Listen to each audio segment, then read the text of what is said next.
Hi అండి, వాణి traditional లైఫ్కి స్వాగతం సుస్వాగతం. అందరూ ఎలా ఉన్నారు? నేనైతే బాగున్నాను. మీరందరూ బాగుండాలని మనస్ఫూర్తిగా బాబావారిని కోరుకుంటున్నాను.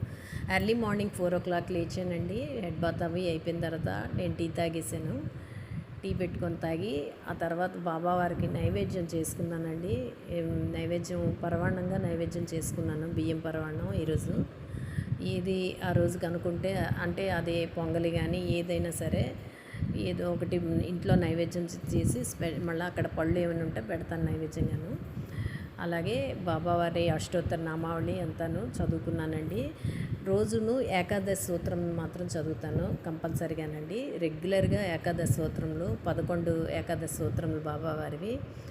ఆయనకి చాలా ఇష్టమైనవి అష్టోత్తర నామావళిను ఏకాదశి సూత్రములను ఇవి మాత్రం పూర్తి చేసుకుంటానండి. నిజంగా మనసు ఎంతో ప్రశాంతతని ఇస్తుందండి. నేను ఏ రకంగా మనసులోని కోరికలు కోరినా సరే అవి వెంటనే నాకు తీరుతాయండి. నిజంగా నాకు మనసు ప్రశాంతత కూడా ఇస్తూ ఉంటారు. ఇచ్చారండి బాబావారు. ఎంత చెప్పినా ఆయన గురించి చాలా తక్కువ. ఆయనకి జన్మత నేను రుణపడి ఉన్నాం, నేను మా కుటుంబము కూడానండి. నేనైతే ఎల్లవేళలా సాయినామం మనసులో తలుచుకుంటాను.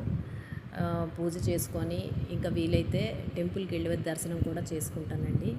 ఈరోజు ఈ పూజ ఈ విధంగా మంగళహారతితోనే కంప్లీట్ చేసేసుకున్నానండి. అందరిపైన బాబా వారి ఆశీస్సులు బ్లెస్సింగ్స్ ఉండాలని మనస్ఫూర్తిగా కోరుకుంటున్నాను.